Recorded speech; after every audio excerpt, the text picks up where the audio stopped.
Book 2, Sailing to the Present. Something about the fate of souls. His bone-white, long-fingered hand upon a carved demon's head in black-brown hardwood, one of the few such decorations to be found anywhere about the vessel. The tall man stood alone in the ship's forecastle and stared through large, slanting crimson eyes at the mist, into which they moved with a speed and sureness to make any mortal mariner marvel and become incredulous. There were sounds in the distance incongruous with the sounds of even this nameless, timeless sea, thin sounds, agonized and terrible for all that they remained remote, yet the ship followed them as if drawn by them. They grew louder. Pain and despair were there, but terror was predominant. Elric had heard such sounds echoing from his cousin Yirkun's sardonically named pleasure chambers in the days before he fled the responsibilities of ruling all that remained of the old Melnibonéan Empire. These were the voices of men whose very souls were under siege, men to whom death meant not mere extinction, but a continuation of existence forever enthralled to some cruel and supernatural master. He had heard men cry so when his salvation and his nemesis, his great black battle-blade Stormbringer, drank their souls. He did not savor the sound. He hated it, turned his back away from the source, and was about to descend the ladder to the main deck when he realized that Otto Blenker had come up behind him. Now that Coram had been borne off by friends with chariots which could ride on the surface of the water, Blenker was the last of those comrades to have fought at Elric's side against the two alien sorcerers, Gagak and Agak. Blenker's black, scarred face was troubled. The ex-scholar turned hireling's sword covered his ears with his huge palms. "Ah! By the 12 symbols of reason, Elric, who makes that din? It's as though we sail close to the shores of hell itself." Prince Elric of Melniboné shrugged. "I'd be prepared to forego an answer and leave my curiosity unsatisfied, Master Blenker. If only our ship would change course. As it is, we sail closer and closer to the source." Blenker grunted disagreement. "I've no wish to encounter whatever it is that causes these poor fellows to scream so. Perhaps we should inform the captain? You think he does not know where his own ship sails?"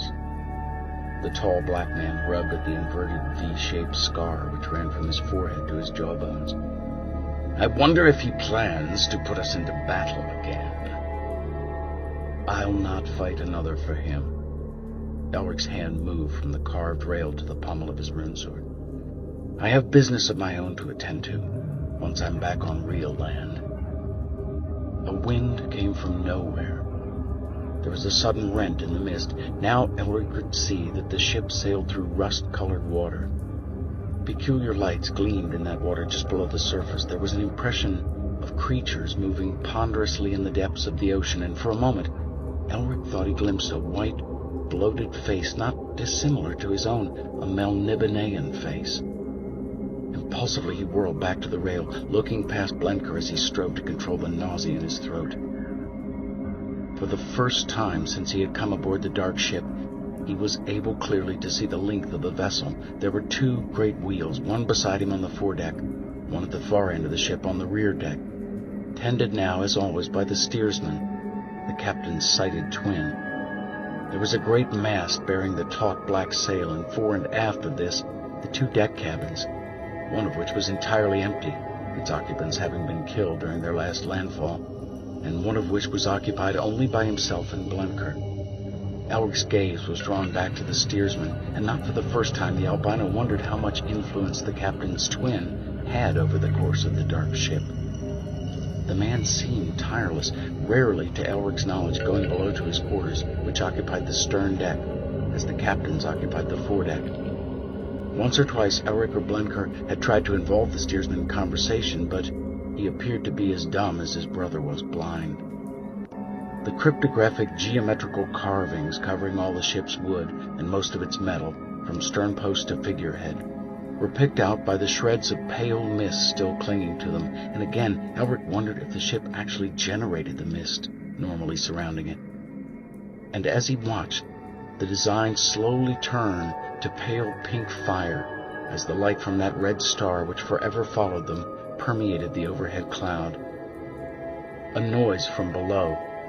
The captain, his long red-gold hair drifting in a breeze which Elric could not feel, emerged from his cabin. The captain's circlet of blue jade, worn like a diadem, had turned to something of a violet shade in the pink light, and his buff-colored hose and tunic reflected the hue. Even the silver sandals with their silver lacing glittered in the rosy tint. Again Elric looked upon that mysterious blind face, as unhuman in the accepted sense as his own, and puzzled upon the origin of the one who would allow himself to be called nothing but captain.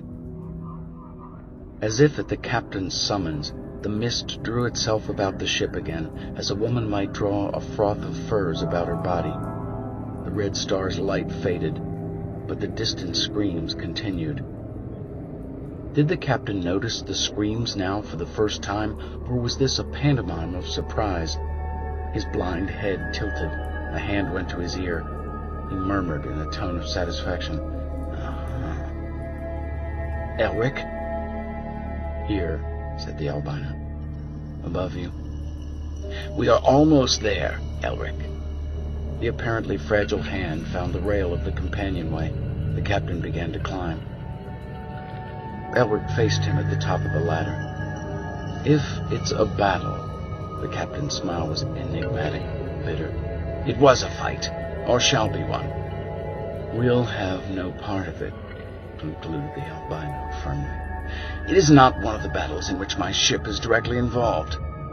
Those whom you can hear are the vanquished, lost in some future which I think you will experience close to the end of your present incarnation." Elric waved a dismissive hand. "I'll be glad, Captain, if you would cease such vapid mystification. I'm weary of it." "I'm sorry it offends you. I answer literally, according to my instincts." The captain, going past Elric and Otto Blenker so he could stand at the rail, seemed to be apologizing. He said nothing for a while, but listened to the disturbing and confused babble from the mist, and then he nodded, apparently satisfied. "We'll sight land shortly. If you would disembark and seek your own world, I should advise you to do so now. This is the closest we shall ever come again to your plane." Elric let his anger show.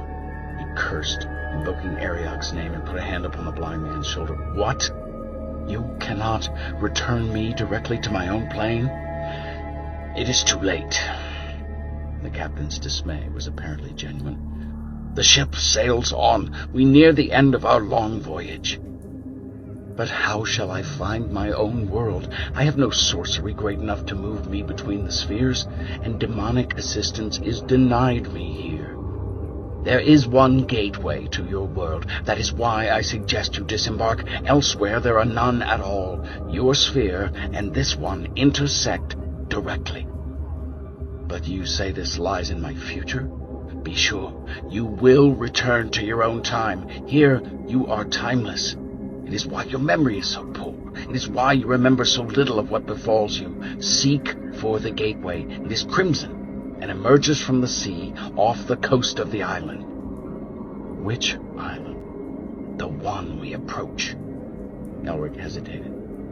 "And where shall you go when I have landed?" "To Tanalorn. There is something I must do there. My brother and I must complete our destiny. We carry cargo as well as men. Many will try to stop us now, for they fear our cargo. We might perish, but yet we must do all we can to reach Tanalorn." "Was that not then Tanalorn where we fought Agak and Gagak?" "That was nothing more than a broken dream of Tanalorn, Elric." The Melnibonéan knew he would receive no more information from the captain. "You offer me a poor choice, to sail with you into danger and never see my own world again, or to risk landing on yonder island, inhabited by the sound of it, by the damned, and by those who prey upon the damned." The captain's blind eyes moved in Elric's direction. "I know, but it is the best I can offer you nonetheless."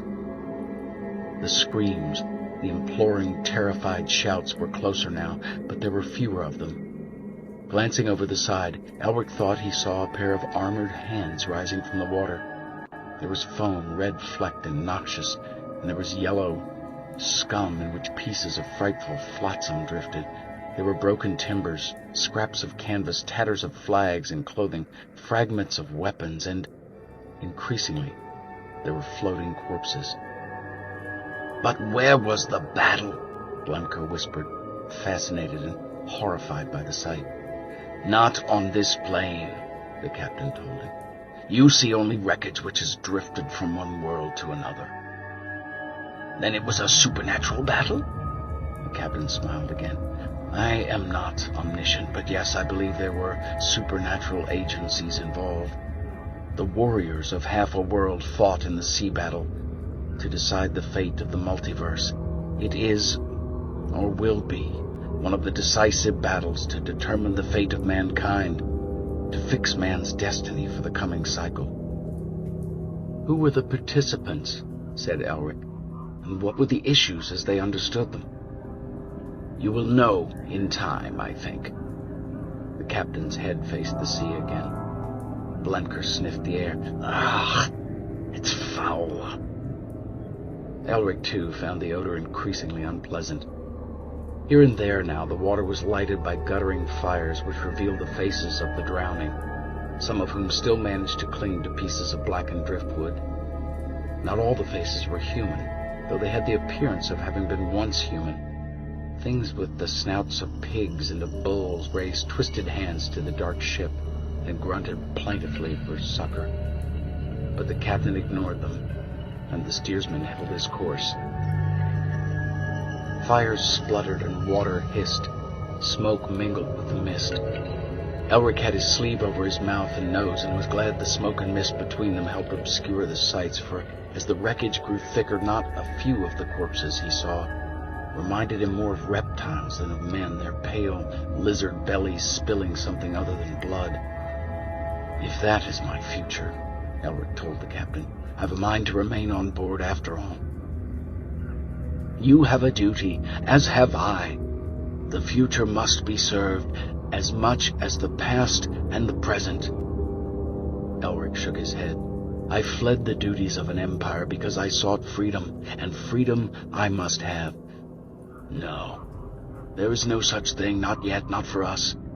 We must go through much more before we can even begin to guess what freedom is. The price for the knowledge alone is probably higher than you would care to pay at this stage of your life. Indeed, life itself is often the price. I also sought release from metaphysics when I left Melniboné. I'll get the rest of my gear and take the land that's offered. With luck, this Crimson Gate will be quickly found, and I'll be back among dangers and torments which will at least be familiar. It is the only decision you could have made." The captain's blind head turned towards Blenker. "And you, Otto Blenker, what shall you do?" "Elric's world is not mine, and I like not the sound of those screams. What can you promise me, sir, if I sail on with you?" "Nothing but a good death." "Death is the promise we're all born with, sir. A good death is better than a poor one. I'll sail on with you." "As you like. I think you're wise." "I'll say farewell to you, then, Elric of Melniboné. You fought well in my service, and I thank you." "Fought for what?" Elric asked. "Oh, call it mankind, call it fate, call it a dream or an ideal, if you wish." "Shall I never have a clearer answer?" "Not from me. I do not think there is one." "You allow a man little faith." Elric began to descend the companionway. "There are two kinds of faith, Elric. Like freedom, there is a kind which is easily kept, but proves not worth the keeping. And there is a kind which is hard won. I agree. I offer little of the former." Elric strode toward his cabin. He laughed, feeling genuine affection for the blind man at that moment. I thought I had a penchant for such ambiguities, but I have met my match in you, Captain. He noticed that the steersman had left his place at the wheel and was swinging out a boat on its davits. preparatory to lowering it. "Is that for me?" The steersman nodded. Elric ducked into his cabin. He was leaving the ship with nothing but that which he had brought aboard. Only his clothing and his armor were in a poorer state of repair than they had been, and his mind was in a considerably greater state of confusion. Without hesitation, he gathered up his things, drawing his heavy cloak about him, pulling on his gauntlets, fastening buckles and thongs. Then he left the cabin and returned to the deck. The captain was pointing through the mist at the dark outlines of a coast. "Can you see land, Elric?" "I can." "You must go quickly, then." "Willingly." Elric swung himself over the rail and into the boat. The boat struck the side of the ship several times, so that the hull boomed like the beating of some huge funeral drum. Otherwise there was silence now on the misty waters, and no sign of wreckage. Blenker saluted him. "I wish you luck, comrade." "You too, Master Blenker." The boat began to sink towards the flat surface of the sea, the pulleys of the davits creaking. Elric clung to the rope, letting go as the boat hit the water. He stumbled and sat down heavily upon the seat, releasing the ropes so the boat drifted at once away from the dark ship. He got out the oars and fitted them into the rowlocks. As he pulled toward the shore, he heard the captain's voice calling to him, but the words were muffled by the mist, and he would never know now if the blind man's last communication had been a warning or merely some formal pleasantry. He did not care. The boat moved smoothly through the water. The mist began to thin, but so too did the light fade. Suddenly he was under a twilight sky, the sun already gone and stars appearing. Before he had reached the shore, it was already completely dark, with the moon not yet risen, and it was with difficulty that he beached the boat on what seemed flat rocks, and stumbled inland until he judged himself safe enough from any inrushing tide. Then, with a sigh, he lay down, thinking just to order his thoughts before moving on, but almost instantly he was asleep. Dreaming and waking. Elric dreamed. He dreamed not merely of the end of his world, but of the end of an entire cycle in the history of the cosmos. He dreamed that he was not only Elric of Melniboné, but that he was other men too, men who were pledged to some numinous cause which even they could not describe. And he dreamed that he had dreamed of the dark ship, and Tanalorn, and Agak and Gagak, while he lay exhausted upon a beach somewhere beyond the borders of Picarade. And when he woke up, he was smiling sardonically, congratulating himself for the possession of a grandiose imagination. But he could not clear his head entirely of the impression left by that dream. This shore was not the same, so plainly something had befallen him. Perhaps he'd been drugged by slavers, then later abandoned when they found him not what they expected. But no, the explanation would not do. If he could discover his whereabouts, he might also recall the true facts. It was dawn, for certain. He sat up and looked about him. He was sprawled on a dark, sea-washed limestone pavement, cracked in 100 places, the cracks so deep that the small streams of foaming salt water rushing through these many narrow channels made raucous what would otherwise have been a very still morning. Elric climbed to his feet, using his scabbarded rune sword to steady himself. His bone-white lids closed for a moment over his crimson eyes as he sought again to recollect the events which had brought him here. He recalled his flight from Picarade, his panic, his falling into a coma of hopelessness, his dreams, and because he was evidently neither dead nor a prisoner, he could at least conclude that his pursuers had, after all, given up the chase, for if they'd found him, they would have killed him. Opening his eyes and casting about him, he marked the peculiar blue quality of the light, doubtless a trick of the sun behind the gray clouds, which made the landscape ghastly and gave the sea a dull, metallic look. The limestone terraces which rose from the sea and stretched above him shone intermittently like polished lead. On an impulse, he held his hand to the light and inspected it. The normally lusterless white of his skin was now tinged with a faint, bluish luminosity. He found it pleasing, and smiled as a child might smile in innocent wonder. He had expected to be tired, but he now realized he felt unusually refreshed, as if he had slept long after a good meal. And deciding not to question the fact of this fortunate and unlikely gift, he determined to climb the cliffs, in the hope he might get some idea of his bearings before he decided which direction he would take. Limestone could be a little treacherous, but it made easy climbing, for there was almost always somewhere that one terrace met another.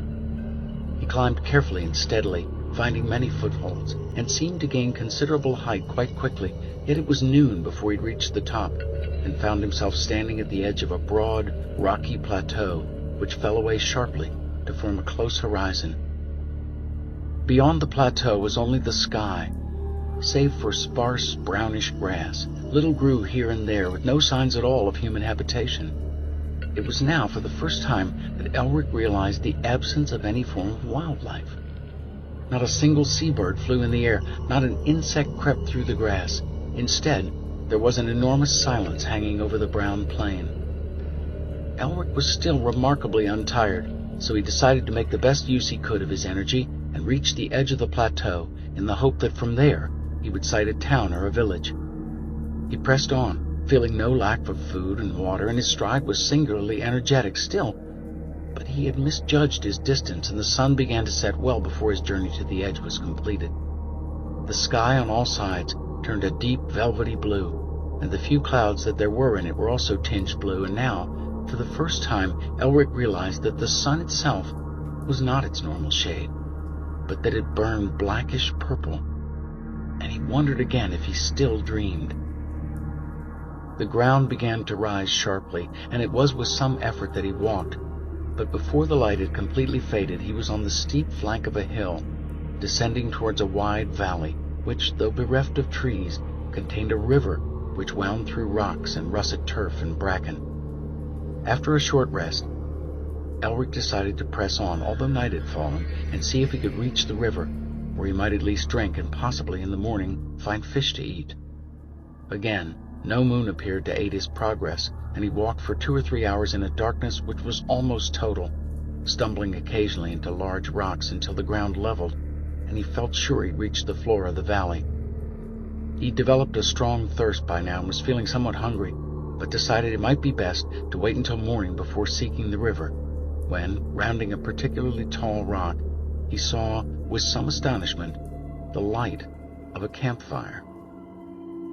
Hopefully, this would be the fire of a company of merchants, a trading caravan on its way to some civilized country, which would allow him to travel with it, perhaps in return for his services as a mercenary swordsman. It would not be the first time since he had left Melniboné that he'd earned his bread in such a way. Yet Elric's old instincts did not desert him. He approached the fire cautiously and let no one see him. Beneath an overhang of rock made shadowy by the flame's light, he stood and observed the group of 15 or 16 men who sat or lay close to the fire, playing some kind of game involving dice and slivers of numbered ivory. Gold, bronze, and silver gleamed in the firelight as the men staked large sums on the fall of the dice or the turn of a slip of ivory. Elric guessed that if they had not been intent on their game, these men must certainly have detected his approach, for they were not, after all, merchants. By the evidence, they were warriors, wearing scarred leather and dented metal, their weapons ready to hand, yet they belonged to no army, unless it be an army of bandits, for they were of all races and, oddly, seemed to be from various periods in the history of the young kingdoms. It was as if they'd looted some scholar's collection of relics. An axeman of the later Lormirian Republic, which had come to an end some 200 years ago, lay with his shoulder rubbing the elbow of a Chalalite bowman from a period roughly contemporary with Elric's own. Close to the Chalalite sat a short Ilmirian infantryman of a century past. Next to him was a Filkarian in the barbaric dress of that nation's earliest times. Tarkashites, Shazarians, Vilmirians, all mingled, and the only thing they had in common by the look of them was a villainous, hungry cast to their features. In other circumstances, Elric might have skirted this encampment and moved on, but he was so glad to find human beings of any sort, he ignored the disturbing incongruities of the group, yet he remained content to watch them. One of the men, less unwholesome than the others, was a bulky, black-bearded, bald-headed sea warrior, clad in the casual leathers and silks of the people of the Purple Towns. It was when this man produced a large gold Melnibonéan wheel, a coin not minted as most coins, but carved by craftsmen to a design both ancient and intricate, that Elric's caution was fully conquered by his curiosity. Very few of those coins existed in Melniboné, and none that Elric had heard of outside, for the coins were not used for trade with the young kingdoms. They were prized, even by the nobility of Melniboné.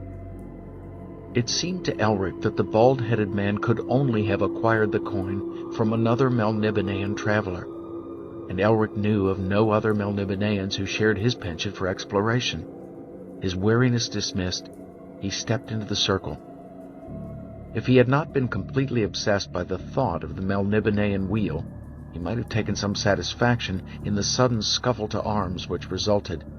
Within seconds, the majority of the men were on their feet, their weapons drawn. For a moment the gold wheel was forgotten. His hand upon his rune sword's pommel, he presented the other in a placatory gesture. "Forgive the interruption, gentlemen. I am but one tired fellow soldier who seeks to join you. I would beg some information and purchase some food if you have it to spare." On foot, the warriors had an even more ruffianly appearance. They grinned among themselves, entertained by Elric's courtesy, but not impressed by it.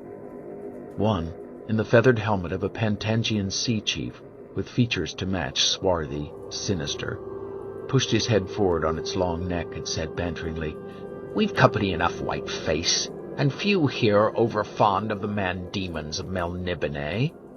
You must be rich." Elric recalled the animosity with which Melnibonéans were regarded in the young kingdoms, particularly by those from Pantang, who envied the Dragon Isle, her power and her wisdom, and, of late, had begun crudely to imitate Melniboné. Increasingly on his guard, he said evenly, "I have a little money." "Then we'll take it, demon." The Pantangian presented a dirty palm just below Elric's nose as he growled, "Give it over, and be on your way." Elric's smile was polite and fastidious, as if he'd been told a poor joke. The Pantangian evidently thought the joke better than did Elric, for he laughed heartily and looked to his nearest fellows for approval. Coarse laughter infected the night, and only the bald-headed, black-bearded man did not join in the jest, but took a step or two back, while all the others pressed forward. The Pantangian's face was close to Elric's own, his breath was foul, and Elric saw his beard and hair were alive with lice. Yet he kept his head, replying in the same equable tone. "Give me some decent food, a flask of water, some wine if you have it, and I'll gladly give you the money I have." The laughter rose and fell again as Elric continued, "But if you would take my money and leave me with naught, then I must defend myself. I have a good sword." The Pantangian strove to imitate Elric's irony. "But you will note, Sir Demon, that we outnumber you considerably." Softly the albino spoke. "I've noticed that fact, but I'm not disturbed by it." And he'd drawn the black blade even as he finished speaking, for they had come at him with a rush. And the Pantangian was the first to die, sliced through the side, his vertebrae sheared, and Stormbringer, having taken its first soul, began to sing. A Chalalite died next, leaping with stabbing javelin poised on the point of the rune sword, and Stormbringer murmured with pleasure. But it was not until it had sliced the head clean off a Filkarian pikemaster that the sword began to croon and come fully to life, black fire flickering up and down its length, its strange runes glowing. Now the warriors knew they battled sorcery and became more cautious, yet they scarcely paused in their attack, and Elric, thrusting and parrying, hacking and slicing, needed all of the fresh, dark energy the sword passed on to him. Lance, sword, axe, and dirk were blocked, wounds were given and received, but the dead had not yet outnumbered the living when Elric found himself with his back against the rock, and nigh a dozen sharp weapons seeking his vitals. It was at this point, when Elric had become somewhat less than confident that he could best so many, that the bald-headed warrior, axe in one gloved hand, sword in the other, came swiftly into the firelight and set upon those of his fellows closest to him. "I thank you, sir," Elric was able to shout during the short respite this sudden turn produced. His morale improved. He resumed the attack. The Lormirian was cloven from hip to thigh as he dodged a feint. A Filkarian, who should have been dead 400 years before, fell with the blood bubbling from his lips and nostrils, and the corpses began to pile one upon the other. Still Stormbringer sang its sinister battle song, and still the rune sword passed its power to its master, so that with every death, Elric found strength to slay more of the soldiers. Those who remained now began to express their regret for their hasty attack. Where oaths and threats had issued from their mouths, now came plaintive petitions for mercy, and those who had laughed with such bold braggadocio now wept like young girls. But Elric, full of his old battle joy, spared none. Meanwhile, the man from the Purple Towns, unaided by sorcery, put axe and sword to good work and dealt with 3 more of his one-time comrades, exulting in his work as if he had nursed a taste for it for some time. "Yoy, but this is worthwhile slaughter," cried the black-bearded one. And then that busy butchery was suddenly done, and Elric realized that none were left save himself and his new ally, who stood leaning on his axe, panting and grinning like a hound at the kill, replacing a steel skullcap on his pate from where it had fallen during the fight, and wiping a bloody sleeve over the sweat glistening on his brow, and saying in a deep, good-humored tone, "Well now, it is we who are wealthy, all of a sudden." Elric sheathed the Stormbringer, still reluctant to return to its scabbard. "You desire their gold? Is that why you aided me?" The black-bearded soldier laughed. "I owed them a debt, and had been biding my time, waiting to pay. These rascals are all that were left of a pirate crew which slew everyone on board my ship when we wandered into strange waters. They would have slain me, had I not told them I wished to join them. Now I am revenged. Not that I am above taking the gold, since much of it belongs to me and my dead brothers. It will go to their wives and their children when I return to the Purple Towns." "How did you convince them not to kill you, too?" Elric sought among the ruins of the fire for something to eat. He found some cheese and began to chew on it. "They had no captain or navigator, it seemed. None were real sailors at all, but coast-huggers based upon this island. They were stranded here, you see, and had taken to piracy as a last resort, but were too terrified to risk the open sea. Besides, after the fight, they had no ship. We had managed to sink that as we fought. We sailed mine to this shore, but provisions were already low, and they had no stomach for setting sail without full holds, so I pretended I knew this coast, may the gods take my soul if I ever see it again after this business, and offered to lead them inland to a village they might loot. They had heard of no such village, but believed me when I said it lay in a hidden valley. That way I prolonged my life, while I waited for the opportunity to be revenged upon them. It was a foolish hope, I know, yet, as it happened, it was well-founded after all, eh?" The black-bearded man glanced a little warily at Elric, uncertain of what the albino might say, hoping, however, for comradeship, though it was well known how haughty Melnibonéans were. Elric could tell all these thoughts went through his new acquaintance's mind. He'd seen many others make similar calculations, so he smiled openly and slapped the man on the shoulder. "You saved my life also, my friend. We are both fortunate." The man sighed in relief and slung his axe upon his back. "Aye, lucky's the word, but shall our luck hold, I wonder?" "You do not know the island at all?" "Nor the waters either. How we came to them I'll never guess. Enchanted waters, though, without question. You've seen the color of the sun?" "I have." The seaman bent to remove a pendant from around the Pantangian's throat. "Well, you know more about enchantments and sorceries than I. How came you here, Sir Melnibonéan?" "I know not. I fled from some who hunted me. I came to a shore and could flee no further. Then I dreamed a great deal. When I next awoke, I was on the shore again, but of this island." Spirits of some sort, may be friendly to you, took you to safety, away from your enemies." "That's just possible. for we have many allies among the elementals. I am called Elric, and I am self-exiled from Melniboné. I travel because I believe I have something to learn from the folk of the young kingdoms. I have no power, save what you see." The black-bearded man's eyes narrowed in appraisal as he pointed at himself with his thumb. "I'm Smyorgan Baldhead, once a sea lord of the Purple Towns. I commanded a fleet of merchantmen. Perhaps I still do. I shall not know until I return, if I ever do return." "Then let us pool our knowledge and our resources, Smyorgan Baldhead, and make plans to leave this island as soon as we can." Elric walked back to where he saw traces of the abandoned game, trampled into the mud and the blood. From among the dice and the ivory slips, the silver and the bronze coins, he found the gold Melnibonéan wheel. He picked it up and held it in his outstretched palm. The wheel almost covered the whole palm. In the old days, it had been the currency of kings. "This was yours, friend?" he asked Smyorgan. Smyorgan Baldhead looked up from where he was still searching the Pantangian for his stolen possessions. He nodded. "Aye? Would you keep it as part of your share?" Elric shrugged. "I'd rather know from whence it came. Who gave it to you?" "It was not stolen. It's Melnibonéan, then?" "Yes." "I guessed it." "From whom did you obtain it?"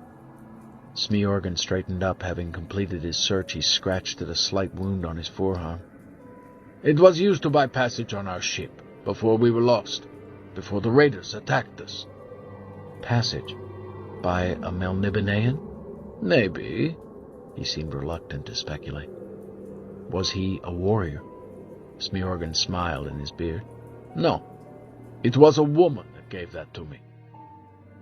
"How did she come to take passage?" Smyorgan began to pick up the rest of the money. "It is a long tale, and in part a familiar one to most merchant sailors. We were seeking new markets for our goods, and had equipped a good-sized fleet, which I commanded as the largest shareholder." He seated himself casually upon the big corpse of the Chalalite and began to count the money. "Would you hear the tale, or do I bore you already?" "I'd be glad to listen." Reaching behind him, Smyorgan pulled a wine flask from the belt of the corpse and offered it to Elric, who accepted it and drank sparingly of a wine which was unusually good. Smyorgan took the flask when Elric had finished. "That's part of our cargo. We were proud of it. A good vintage, eh?" "Excellent. So you set off from the Purple Towns?" "Aye, going towards the unknown east. We sailed due east for a couple of weeks, sighting some of the bleakest coasts I have ever seen, and then we saw no land at all for another week.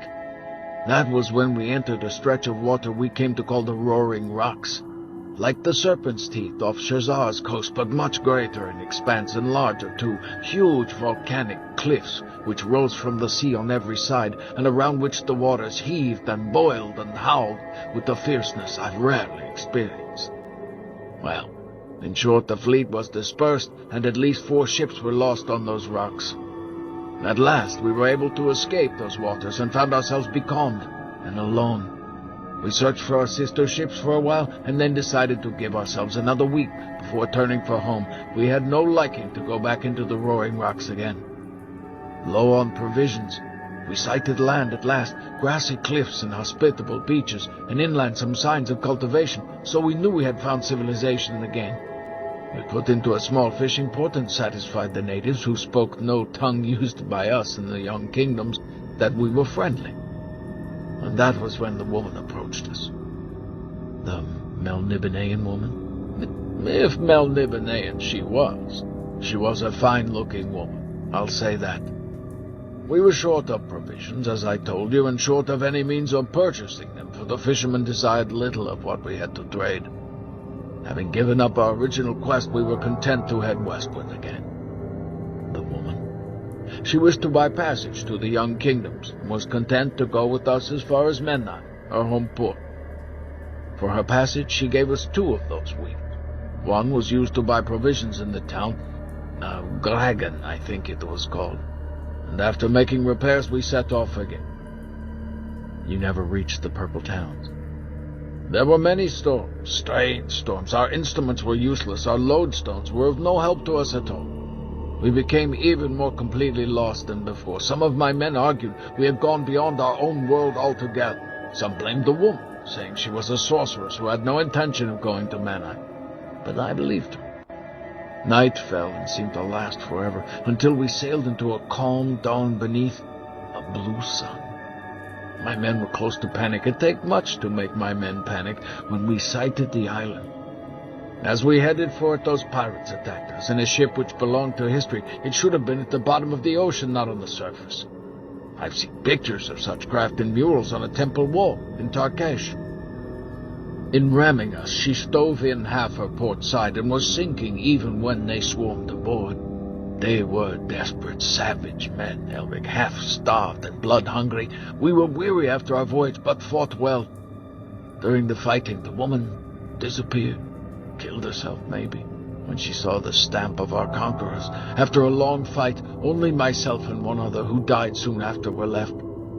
That was when I became cunning and decided to wait for revenge. The woman had a name? None she would give. I've thought the matter over and suspect that, after all, we were used by her. Perhaps she did not seek Menai in the Young Kingdoms. Perhaps it was this world she sought, and by sorcery led us here. This world? You think it different from our own? If only because of the sun's strange color. Do you not think so too? You, with your Melnibonéan knowledge of such things, must believe it. I have dreamed of such things, Elric admitted, but he would say no more. Most of the pirates thought, as I, they were from all ages of the Young Kingdoms. That much I discovered. Some were from the earliest years of the era, some from our own time, and some were from the future. Adventurers, most of them, who at some stage of their lives sought a legendary land of great riches which lay on the other side of an ancient gateway, rising from the middle of the ocean. But they found themselves trapped here, unable to sail back through this mysterious gate. Others had been involved in sea fights, thought themselves drowned, and woken up on the shores of this island. Many, I suppose, had once had reasonable virtues, but there's little to support life on the island. They'd become wolves, living off one another, or any ship unfortunate enough to pass inadvertently through this gate of theirs. Elric recalled part of his dream. Did they call it the Crimson Gate? Several did, aye. And yet the theory is unlikely, if you'll forgive my skepticism, as one who passed through the Shade Gate to Emiron. You know of other worlds, then? I've never heard of this one, and I am versed in such matters. That is why I doubt the reasoning, and yet there was the dream. Dream? Oh, it was nothing. I am used to such dreams and give them no significance. The theory cannot seem surprising to a Melnibonéan, Elric. Smyorgan grinned again. It is I who should be skeptical, not you. And Elric replied, half to himself, Perhaps I fear the implications more. He lifted his head and with the shaft of a broken spear began to poke at the fire. Certain ancient sorcerers of Melniboné proposed that an infinite number of worlds coexist with our own. Indeed, my dreams of late have hinted as much. He forced himself to smile. But I cannot afford to believe such things. Thus, I reject them. Wait for the dawn. The color of the sun shall prove the theory. Perhaps it will prove only that we both dream. The smell of death was strong in Elric's nostrils. He pushed aside those corpses nearest to the fire and settled himself to sleep. Smyorgan Baldhead had begun to sing a strong yet lilting song in his own dialect, which Elric could scarcely follow. Do you sing of your victory over your enemies? Smyorgan paused, half amused. No, Sir Elric, I sing to keep the shades at bay. After all, these fellows' ghosts must still be lurking nearby in the dark. So little time has passed since they died. Fear not, their souls are already eaten. But Smyorgan sang on, and his voice was louder, his song more intense than it ever had been before. Just before he fell asleep, Elric thought he heard a horse whinny, and he meant to ask Smyorgan if any of the pirates had been mounted, but he fell asleep before he could do so. Chapter 3. Some Evidence of Sorcery. Recalling little of his voyage on the dark ship, Elric would never know how he came to reach the world in which he now found himself. In later years, he would recall most of these experiences as dreams, and indeed they seemed dreamlike even as they occurred. He slept uneasily, and in the morning the clouds were heavier, shining with that strange, leaden light, though the sun itself was obscured. Smyorgan, bald head of the Purple Towns, was pointing upward, already on his feet, speaking with quiet triumph. Will that evidence suffice to convince you, Elric of Melniboné? I am convinced of a quality about the light, possibly about this terrain which makes the sun appear blue. Elric glanced with distaste around him at the carnage. The corpses made a wretched sight, and he was filled with a nebulous misery that was neither remorse nor pity. Smyorgan's sigh was sardonic. Well, Sir Skeptic, we had best retrace my steps and seek my ship. What say you? I agree. How far had you marched from the coast when you found us? Elric told him. Smyorgan smiled. You arrived in the nick of time, then. I should have been most embarrassed by today if the sea had been reached and I could show my pirate friends no village. I shall not forget this favor you have done me, Elric. I am a count of the Purple Towns and have much influence. If there is any service I can perform for you when we return, you must let me know. I thank you, but first we must discover a means of escape. Smyorgan had gathered up a satchel of food, some water, and some wine. Elric had no stomach to make his breakfast among the dead, so he slung the satchel over his shoulder. I'm ready. Come, we go this way. Elric began to follow the Sea Lord over the dry, crunching turf. The steep sides of the valley loomed over them, tinged with a peculiar and unpleasant greenish hue, the result of the brown foliage being stained by the blue light from above. When they reached the river, which was narrow and ran rapidly through boulders, giving easy means of crossing, they rested and ate. Both men were stiff from the previous night's fighting. Both were glad to wash the dried blood and mud from their bodies in the water. Refreshed, the pair climbed over the boulders and left the river behind, ascending the slopes, speaking little so that their breath was saved for the exertion. It was noon by the time they reached the top of the valley and observed a plain not unlike the one which Elric had first crossed. Elric now had a fair idea of the island's geography. It resembled the top of a mountain, with an indentation near the center of which was the valley. Again he became sharply aware of the absence of any wildlife, and remarked on this to Count Smyorgan, who agreed he'd not seen anything, no bird, fish, nor beast, since he arrived. It's a barren little world, friend Elric, and a misfortune for a mariner to be wrecked upon its shores. They moved on until the sea could be observed meeting the horizon in the far distance. It was Elric who first heard the sound behind him, recognizing the steady thump of hoofs of a galloping horse, but when he looked back over his shoulder, he could see no sign of a rider, nor anywhere that a rider could hide. He guessed that in his tiredness his ears were betraying him. It had been thunder that he heard. Smyorgan strode implacably onward, though he too must have heard the sound. Again it came. Again Elric turned. Again he saw nothing. Smyorgan, did you hear a rider? Smyorgan continued to walk without looking back. I heard. You've heard it before. Many times since I arrived, the pirates heard it too, and some believed it their nemesis, an angel of death, seeking them out for retribution. You don't know the source. Smyorgan paused and then stopped, and when he turned his face was grim. Once or twice I have caught glimpse of a horse, I think, a tall horse, white, richly dressed, but with no man upon his back. Ignore it, Elric, as I do. We have larger mysteries with which to occupy our minds. You are afraid of it, Smyorgan? Aye, I confess it, but neither fear nor speculation will rid us of it. Come. Elric was bound to see the sense of Smjorgen's statement, and he accepted it. Yet when the sound came again, about an hour later, he could not resist turning. Then he thought he glimpsed the outline of a large stallion, outfitted for riding, but that might have been nothing more than an idea Smjorgen had put in his mind. The day grew colder, and in the air was a peculiar, bitter odor. Elric remarked on the smell to Count Smjorgen, and learned that this too was familiar. The smell comes and goes, but it is usually here in some strength. Like sulfur. Count Smjorgen's laugh had much irony in it, as if Elric made reference to some private joke of Smjorgen's own. Why? Sulfur, right enough. The drumming of hoofs grew louder behind them as they neared the coast, and at last Elric and Smjorgen too turned around again to look. And now a horse could be seen plainly, riderless but saddled and bridled, its dark eyes intelligent, its beautiful white head held proudly. Are you still convinced of the absence of sorcery here, Sir Elric? The horse was invisible.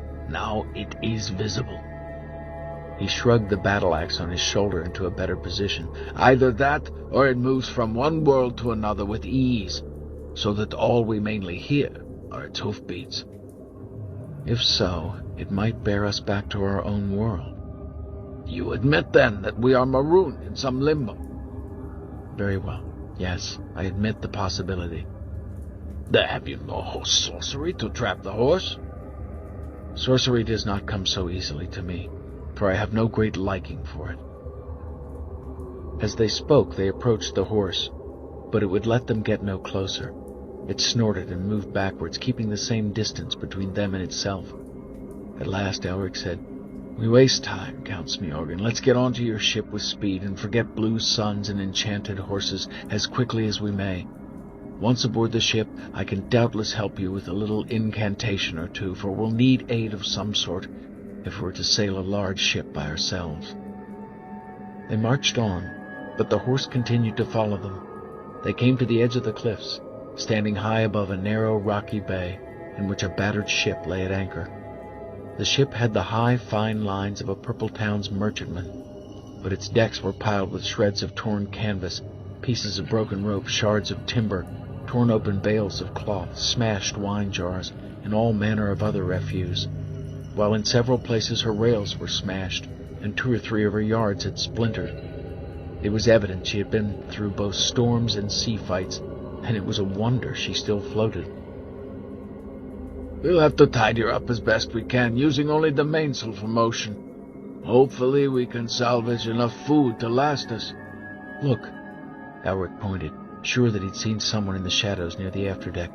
Did the pirates leave behind any of their company? None. Did you see anyone on the ship just then? My eyes play filthy tricks on my mind. It's this damned blue light. There was a rat or 2 aboard, that's all. And that's what you saw. Possibly. Elric looked back. The horse appeared to be unaware of them as it cropped the brown grass. Well, let's finish the journey. They scrambled down the steeply sloping cliff face and were soon on the shore, wading through the shallows for the ship, clambering up the slippery ropes which still hung over the sides, and at last setting their feet with some relief upon the deck. I feel more secure already. This ship was my home for so long. He searched through the scattered cargo until he found an unbroken wine jar, carved off the seal, and handed it to Elric. Elric lifted the heavy jar and let a little of the good wine flow into his mouth. As Count Smjorgen began to drink, Elric was sure he saw another movement near the afterdeck, and he moved closer. Now he was certain that he heard strained, rapid breathing, like the breathing of one who sought to stifle his need for air rather than be detected. They were slight sounds, but the albino's ears, unlike his eyes, were sharp. His hand ready to draw his sword, he stalked toward the source of the sound, Smjorgen now behind him. She emerged from her hiding place before he reached her. Her hair hung in heavy, dirty coils about her pale face. Her shoulders were slumped, and her soft arms hung limply at her sides, and her dress was stained and ripped. As Elric approached, she fell on her knees before him. "Take my life, but I beg you, do not take me back to Saxif Da'an." though I know you must be his servant or his kinsman." "It is she. It is our passenger. She must have been in hiding all this time." Elric stepped forward, lifting up the girl's chin so he could study her face. There was a Melnibonéan cast about her features, but she was, to his mind, of the young kingdoms. She lacked the pride of a Melnibonéan woman, too. "What name was that you used, girl? Did you speak of Saxif Da'an? Earl Saxif Da'an of Melniboné?" "I did, my lord." "Do not fear me as his servant. And as for being a kinsman, I suppose you could call me that on my mother's side, or rather my great-grandmother's side. He was an ancestor. He must have been dead for 2 centuries at least." "No, he lives, my lord." "On this island?" "This island is not his home, but it is in this plane that he exists. I sought to escape him through the Crimson Gate. I fled through the gate in a skiff, reached the town where you found me, Count Smiorgan, but he drew me back once I was aboard your ship. He drew me back, and the ship with me. For that I have remorse, and for what befell your crew. Now I know he seeks me. I can feel his presence growing nearer." "Is he invisible? Does he ride a white horse?" "You see, he is near. Why else should the horse appear on this island?" "He rides it?" Elric asked. No, he fears the horse almost as much as I fear him. The horse pursues him." Elric produced the Melnibonéan gold wheel from his purse. "Did you take this from the Earl Saxif Da'an?" "I did." The albino frowned. "Who is this man? You describe him as an ancestor, yet he lives in this world. What do you know of him?" Elric weighed the large gold wheel in his hand before replacing it in his pouch. "He was something of a legend in Melniboné.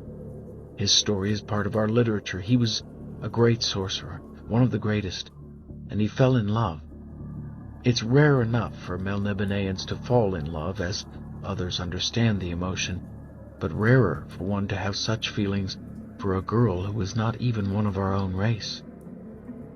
She was half Melnibonéan, so I heard, from a land which was, in those days, a Melnibonéan possession, a western province close to Darajar. She was bought by him in a bunch of slaves he planned to use for some sorcerous experiment, but he singled her out, saving her from whatever fate it was the others suffered. He lavished his attention upon her, giving her everything. For her, he abandoned his practices, retired to live quietly away from Imrir, and I think she showed him a certain affection, although she did not seem to love him. There was another, you see, called Karalak, as I recall, also half Melnibonéan, who had become a mercenary in Shazar, and risen in the favor of the Shazarian court. She'd been pledged to this Karalak before her abduction.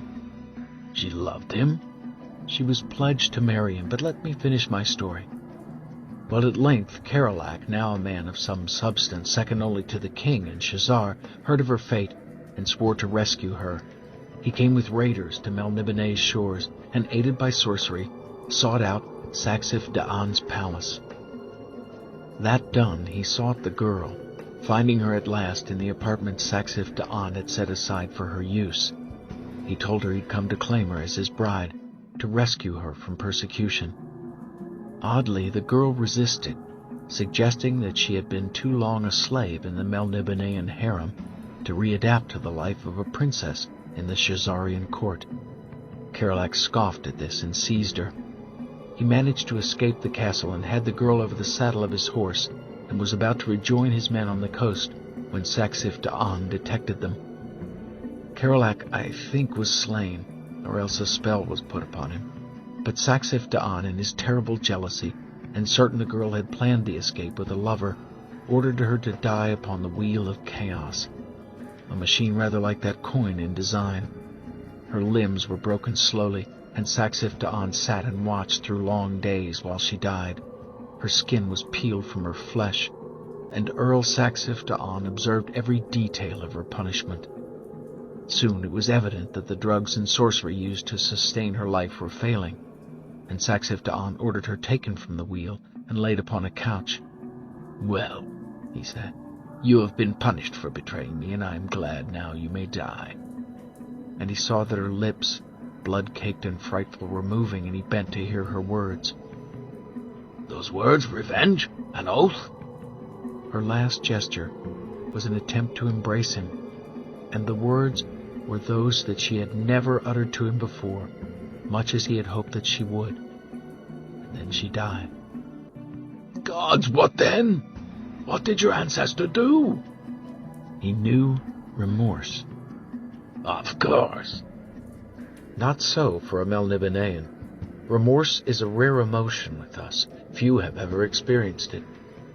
Torn by guilt, Earl Saxif Don left Melniboné, never to return. It was assumed he had died in some remote land, trying to make amends for what he'd done to the only creature he'd ever loved. But now, it seems, he sought the Crimson Gate, perhaps thinking it an opening into hell. But why should he plague me? I am not she. My name is Vasilis. I'm a merchant's daughter from Harcourt. I was voyaging to visit my uncle in Vilmir when our ship was wrecked. A few of us escaped in an open boat. More storms seized us. I was flung from the boat and was drowning when his galley found me. I was grateful. Then, what happened? Elric pushed the matted hair away from her face and offered her some of their wine. She drank gratefully. He took me to his palace and told me that he would marry me, that I should be his empress forever and rule beside him, but I was frightened. There was such pain in him, and such cruelty, too. I thought he must devour me, destroy me. Soon after my capture, I took the money in the boat and fled for the gateway, which he had told me about. You could find this gateway for us? I think so. I have some knowledge of seamanship learned from my father, but what would be the use, sir? He would find us again and drag us back, and he must be very near, even now. I have a little sorcery myself, and will pit it against Saxif Don's if I must. Elric turned to Count Smyorgan. Can we get a sail aloft quickly? Fairly quickly. Then let's hurry, Count Smyorgan, Baldhead. I might have the means of getting us through this Crimson Gate and free from any further involvement in the dealings of the dead. Chapter 4. Visit of a White Horse. While Count Smyorgan and Vasilis of Harcourt watched, Elric lowered himself to the deck, panting and pale. His first attempt to work sorcery in this world had failed and had exhausted him. I am further convinced that we are in another plane of existence, for I should have worked my incantations with less effort. You have failed? Elric rose with some difficulty. I shall try again. He turned his white face skyward. He closed his eyes, he stretched out his arms, and his body tensed as he began the incantation again, his voice growing louder and louder, higher and higher, so that it resembled the shrieking of a gale. He forgot where he was, he forgot his own identity, he forgot those who were with him as his whole mind concentrated upon the summoning.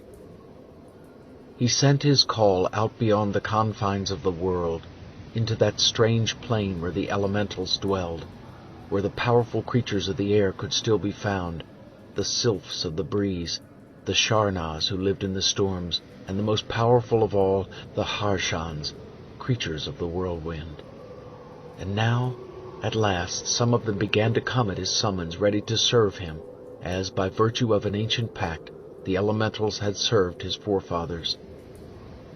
And slowly the sail of the ship began to fill, and the timbers creaked, and Smyorgan raised the anchor, and the ship was sailing away from the island through the rocky gap of the harbor and out into the open sea, still beneath a strange blue sun. Soon a huge wave was forming around them, lifting up the ship and carrying it across the ocean, so that Count Smyorgan and the girl marveled at the speed of their progress, while Elric, his crimson eyes open now, but blank and unseeing, continued to croon to his unseen allies. Thus the ship progressed across the waters of the sea, and at last the island was out of sight, and the girl, checking their position against the position of the sun, was able to give Count Smyorgan sufficient information for him to steer a course. As soon as he could, Count Smyorgan went up to Elric, who straddled the deck, still as stiff-limbed as before, and shook him. "Elric, you will kill yourself with this effort. We need your friends no longer." At once the wind dropped and the wave dispersed, and Elric, gasping, fell to the deck. "It is harder here. It is so much harder here. It is as if I have to call across far greater gulfs than any I've known before." And then Elric slept. He lay in a warm bunk in a cool cabin. Through the porthole filtered diffused blue light. He sniffed. He caught the odor of hot food, and turning his head, saw that Vasilis stood there, a bowl of broth in her hands. "I was able to cook this. It will improve your health. As far as I can tell, we are nearing the Crimson Gate. The seas are always rough around the gate, so you will need your strength." Elric thanked her pleasantly and began to eat the broth as she watched him. "You are very like Saxif Dan, yet harder in a way, and gentler too. He's so remote. I know why that girl could never tell him she loved him." Elric smiled. "Oh, it's nothing more than a folk tale, probably, the story I told you. This Saxif Dan could be another person altogether, or an imposter even who's taken his name, or a sorcerer. Some sorcerers take the names of other sorcerers, for they think it gives them more power." There came a cry from above, but Elric could not make out the words. The girl's expression became alarmed. Without a word to Elric, she hurried from the cabin. Elric, rising unsteadily, followed her up the companionway. Count Smjorgen Baldhead was at the wheel of his ship, and he was pointing toward the horizon behind them. "What do you make of that, Elric?" Elric peered at the horizon but could see nothing. Often his eyes were weak, as now, but the girl said in a voice of quiet despair, "It is a golden sail." "You recognize it?" "Oh, indeed I do. It is the galleon of Earl Saxif Dan. He has found us. Perhaps he was lying in wait along our route, knowing we must come this way." "How far are we from the gate?" "I'm not sure." At that moment there came a terrible noise from below, as if something sought to stave in the timbers of the ship. "It's in the forward hatches. See what it is, friend Elric, but take care." Cautiously, Elric prized back one of the hatch covers and peered into the murky fastness of the hold. The noise of stamping and thumping continued on, and as his eyes adjusted to the light, he saw the source. The white horse was there. It whinnied as it saw him, almost in greeting. "How did it come aboard? I saw nothing. I heard nothing." The girl was almost as white as Elric. She sank to her knees beside the hatch, burying her face in her arms. "He has us. He has us." "There's still a chance we can reach the Crimson Gate in time, and once in my own world, why, I can work much stronger sorcery to protect us." "No, it is too late. Why else would the White Horse be here? He knows that Saxif Dan must soon board us." "He'll have to fight us before he shall have you," Elric promised her. "You have not seen his men. Cutthroats, all desperate and wolfish. They'll show you no mercy. You would be best advised to hand me over to Saxif Dan at once and save yourselves. You'll gain nothing from trying to protect me. But I'd ask you a favor." "What's that?" "Find me a small knife to carry, that I may kill myself as soon as I know you two are safe." Elric laughed, dragging her to her feet. "I'll have no such melodramatics from you, lass. We stand together. Perhaps we can bargain with Saxif Dan." "What do you have to barter?" "Very little, but he is not aware of that." "He can read your thoughts, seemingly. He has great powers." "I am Elric of Melniboné. I am said to possess a certain facility in the sorcerous arts myself. But you are not as single-minded as Saxif Dan. Only one thing obsesses him, the need to make me his consort. Many girls would be flattered by the attention, glad to be an empress with a Melnibonéan emperor for a husband. That is why I fear him so. If I lost my determination for a moment, I could love him. I should be destroyed. is what she must have known. Chapter 5. A Melnibonéan Nobleman.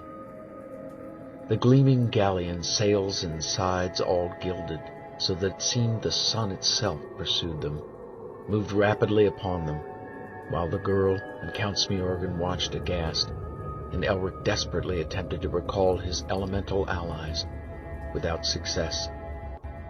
Through the pale blue light, the golden ship sailed relentlessly in their wake. Its proportions were monstrous, its sense of power vast, its gigantic prow sending up huge foamy waves on both sides as it sped silently towards them.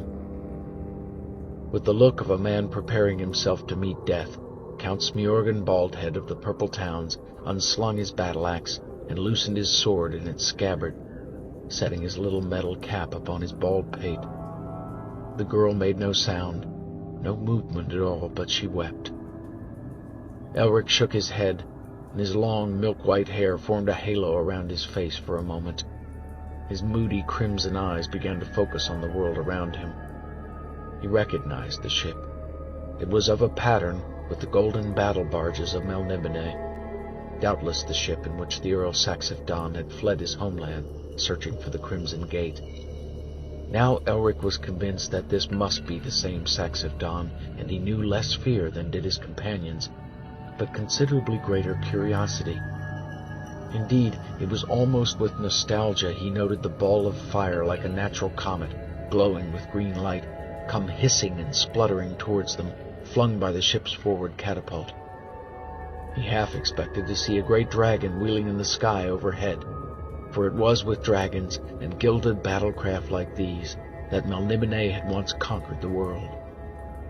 The fireball fell into the sea a few inches from their bow, and was evidently placed there deliberately as a warning. "Don't stop," cried Vasilis. "Let the flames slay us. It will be better." Smjorgen was looking upward. "We have no choice. Look! He has banished the wind, it seems." They were becalmed. Elric smiled a grim smile. He knew now what the folk of the young kingdoms must have felt when his ancestors had used these identical tactics against them. "Elric, are these your people? That ship's Melnibonéan without question." "So are the methods. I am of the blood royal of Melniboné. I could be emperor even now if I chose to claim my throne. There is some small chance that Earl Saxifdan, though an ancestor, will recognize me, and therefore recognize my authority. We are a conservative people, the folk of the Dragon Isle." The girl spoke through dry lips hopelessly. "He recognizes only the authority of the Lords of Chaos, who give him aid." "All Melnibonéans recognize that authority." From the forward hatch, the sound of the stallion's stamping and snorting increased. "We are besieged by enchantments. Have you none of your own, Prince Elric, you can use to counter them?" "None, it seems." The golden ship loomed over them. Elric saw that the rails high overhead were crowded, not with Imririan warriors, but with cutthroats equally as desperate as those he'd fought on the island, and, apparently, drawn from the same variety of historical periods and nations. The galleon's long sweeps scraped the sides of the smaller vessel as they folded, like the legs of some water insect, to enable the grappling irons to be flung out. Iron claws bit into the timbers of the little ship, and the brigandly crowd overhead cheered, grinning at them, menacing them with their weapons. The girl began to run to the seaward side of the ship, but Elric caught her by the arm. "Do not stop me, I beg you. Rather jump with me and drown." "You think that death will save you from Saxifdan? If he has the power you say, death will only bring you more firmly into his grasp." "Oh!" The girl shuddered, and then, as a voice called down to them from one of the tall decks of the gilded ship, she gave a moan and fainted into Elric's arms, so that, weakened as he was by his spell working, it was all he could do to stop himself falling with her to the deck. The voice rose over the coarse shouts and guffaws of the crew. It was pure, lilting, and sardonic. It was the voice of a Melnibonéan, though it spoke the common tongue of the young kingdoms, a corruption in itself of the speech of the Bright Empire.